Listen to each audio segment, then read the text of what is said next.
Alors bonjour à tous, j'espère que vous allez bien. On se retrouve aujourd'hui pour une nouvelle vidéo où on va parler des montres hommage. Donc l'objectif de cette vidéo, voilà, c'est de discuter sur les montres hommage. Faut-il ou pas en acheter? Quels sont les avantages et les inconvénients de ce type de montre? Alors pour être totalement transparent, on va dire, avant de démarrer cette vidéo, les montres hommage, honnêtement, moi de mon côté, j'ai pas d'aspect spécialement négatif dessus. On va dire, je suis pas biaisé. Par exemple, dans le passé, j'en ai détenu plusieurs. J'ai détenu une Tudor Black Bay, une Omega Speedmaster, une grande Seiko Snowflake et puis cette Rolex Explorer, donc qui est la dernière montre hommage qui me reste dans la collection. Voilà, tout ça pour dire que je suis pas biaisé, donc on va dire que dans mon jugement, je vais pas introduire de choses particulières là-dessus, sur un avis négatif que je pourrais avoir au préalable sur les montres hommage. Avant de commencer la vidéo, si c'est pas déjà fait, comme d'habitude, n'hésitez vraiment pas à vous abonner à la chaîne YouTube. Vous, de votre côté, ça vous permettra de recevoir des notifications à toutes les nouvelles vidéos qui arriveront. Il y en a beaucoup en préparation. Et moi, de mon côté, ça me permet de rester motivé et de continuer, du coup, de poster de nouvelles vidéos. Allez, on va démarrer, du coup. Hop, comme je suis quelqu'un de positif, on va commencer par les avantages. Et donc, le premier avantage des montres hommage, pour moi, c'est le design. Alors, pourquoi le design? Bah, tout simplement, allez, faut être honnête, faut pas se le cacher. En général, si on achète une montre hommage, c'est parce qu'on aime le design de la montre finalement qu'elle réplique ou qu'elle essaye de copier. Évidemment, c'est parce que ces montres en général visent plutôt à répliquer des montres qui sont très populaires, très demandées par le marché, très recherchées. Ce qui fait que forcément, les designs, ils vont être bons puisqu'ils vont répliquer ces modèles qui sont légendaires, iconiques, etc. des différentes marques. Et en tout cas que le marché apprécie, affectionne particulièrement. Donc pour moi, le design, c'est un des aspects forts, on va dire, des montres hommage. Forcément, si vous aimez la montre de référence, vous allez aimer le design de la montre hommage. Donc ça va aider forcément à ce que ces montres se vendent beaucoup plus facilement. Le deuxième avantage des montres hommage, pour moi, c'est le prix.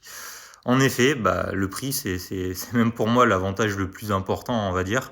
Ces montres hommage, généralement, qui sont fabriquées en Chine, par des marques chinoises, même du coup, sont vraiment pas chères.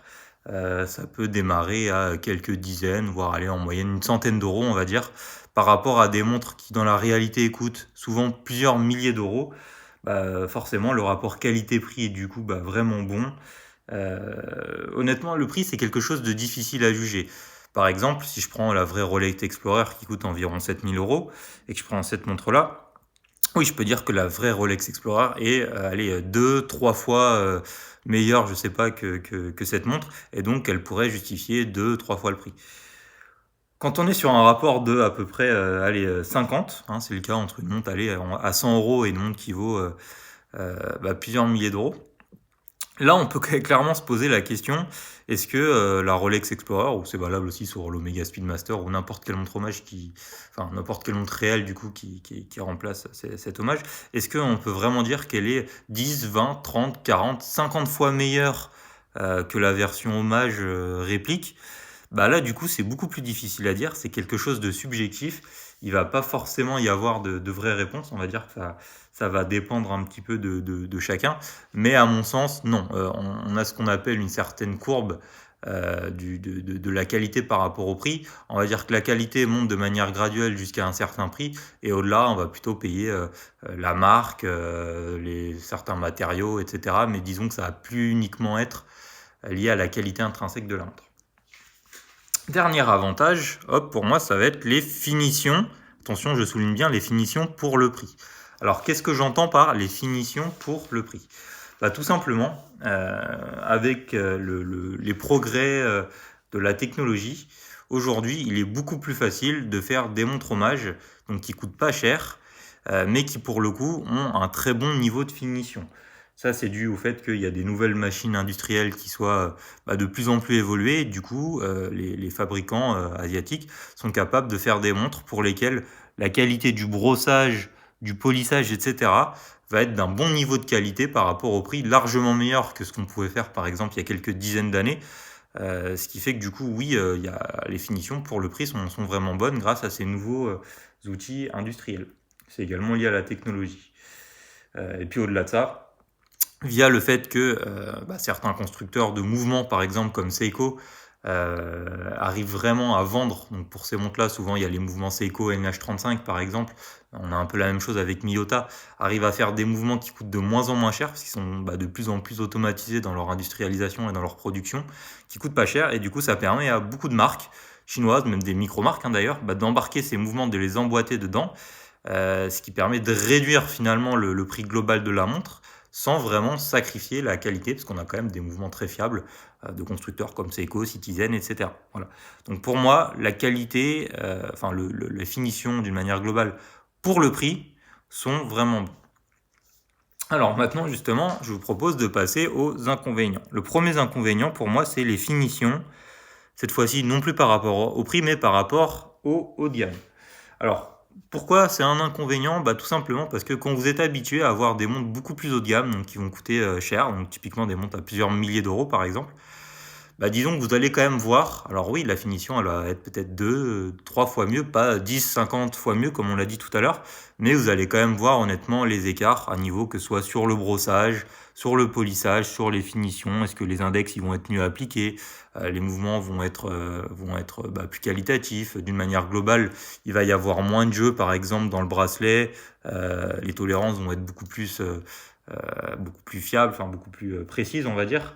Ce qui fait que, voilà, honnêtement, quand vous êtes habitué à avoir des montres plus haut de gamme, quand vous avez une montre hommage comme ça qui vaut pas cher, certes, les finitions vont être bonnes pour le prix, mais vous allez quand même assez vite voir la différence en termes de finition par rapport à ce que vous avez l'habitude de porter ou de voir d'une manière plus régulière avec des montres plus chères.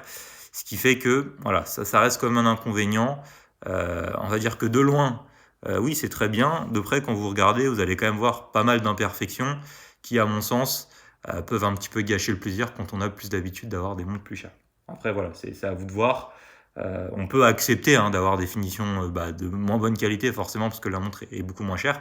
Mais en tout cas, il faut le savoir, les finitions vont quand même être beaucoup moins bonnes. Un autre inconvénient, c'est que ça ne fait pas passer l'envie. Qu'est-ce que je veux dire par là? Tout simplement, cette montre, par exemple, elle fait, allez, disons, 90% du travail de si j'avais acheté la Rolex Explorer. Pareil pour l'Omega Speedmaster que j'ai déjà détenu et que j'ai d'ailleurs revendu. Ok, ça fait 90% du travail, mais c'est pas 100% du travail. Et malgré tout, quand j'ai cette montre, qu'est-ce que je me dis? Je me dis, mince, ok, j'ai acheté cette montre, mais j'ai toujours envie d'acheter la Rolex Explorer. J'ai toujours envie d'acheter l'Omega Speedmaster. Donc cette montre, pour moi, ne fait pas passer l'envie finalement d'acheter la version plus chère en se disant, allez, j'achète celle-ci et de toute façon, voilà, avec ça suffit largement et du coup, j'aurais pas besoin d'acheter la vraie version. Moi, je trouve personnellement que ça fait pas passer l'envie. J'ai toujours envie du coup d'acheter la vraie montre. La Speedmaster, c'est la Speedmaster, l'Explorer, c'est l'Explorer, par exemple.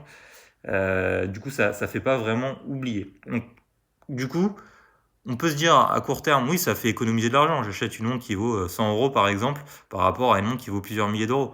Mais en réalité, si à la fin, vous achetez vraiment la montre finale, je suis pas convaincu qu'on peut vraiment dire que ça vous a fait économiser de l'argent parce que vous allez quand même acheter des montres en intermédiaire qui au final devront être vendues, souvent peut-être à perte. Donc au final, ça vous aura coûté de l'argent plutôt qu'économiser uniquement pour acheter la montre Graal un petit peu que vous visez, qui vaut beaucoup plus cher, mais pour laquelle vous allez finalement avoir vraiment cette sensation de plaisir que vous avez une fois que vous l'avez acquis. Voilà. Pour moi, l'envie que ça passe ne disparaît pas. Après, c'est mon point de vue personnel. Et dernier inconvénient, c'est qu'il n'y a pas pour moi d'attachement affectif quand on a une montre hommage. Alors évidemment, ça, c'est propre à chacun. Mais moi, par exemple, j'aime acheter des montres, alors des montres plutôt chères, du coup, quand il y a des grandes occasions de ma vie. Par exemple, je sais pas, quand je vais me marier, quand je vais avoir un enfant, quand je vais avoir un succès professionnel important. C'est important pour moi de marquer le coup de ces événements via l'achat d'une montre, par exemple, parce que du coup, le fait d'avoir cette montre, ça pourra me permettre de me remémorer de ces moments importants de ma vie. Et du coup, qui dit marquer le coup, ça sous-entend quand même que derrière, il va falloir acheter quelque chose qui vous fait vraiment plaisir. Souvent, ça va être du coup lié à quelque chose de cher. Vous allez avoir beaucoup de mal à l'avoir, vous allez travailler difficilement, économiser beaucoup d'argent. Voilà, vous allez vraiment vous battre finalement pour acheter cette montre, pour faire ce plaisir et pour marquer un événement super important de votre vie. Donc pour moi, ça marche avec la vraie montre. Avec une montre hommage, voilà, une montre que vous achetez 50, 100 euros, bah, est-ce que vous allez vous dire: «Ouais, je me suis marié, j'ai cette montre à 50 €, ça me rappelle mon mariage». Non, honnêtement, je pense pas que vous allez vraiment vous dire ça. Alors, sauf si vous faites pas un achat par dépit et que c'est vraiment cette version-là qui vous plaît et pas la version, réelle, on va dire, de la montre. Si c'est cet hommage, alors attention, quand on dit hommage, ça peut être une copie, mais ça peut être également des montres d'autres marques, qui ressemblent. Par exemple, récemment, il y a eu la Seiko, Field GMT, que beaucoup de personnes disent qu'elle ressemble à la Rolex Explorer 2.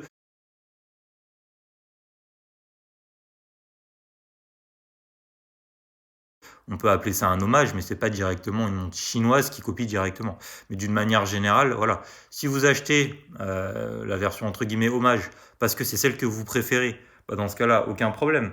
Il n'y a pas d'histoire d'envie à passer ou d'attachement affectif. Mais si vous l'achetez uniquement dans le but, on va dire, intermédiaire par rapport à votre montre Graal, bah là, honnêtement, non, je pense que vous n'allez pas vraiment réussir à vous y attacher. Euh, voilà. Moi, l'exemple que je peux vraiment vous donner, c'est comme je le disais sur les différentes montres hommage que j'ai pu avoir, bah, je les ai toutes vendues. La seule qui me reste à l'heure actuelle, c'est celle-ci dans ma collection. Je ne garantis pas que je vais la garder longtemps.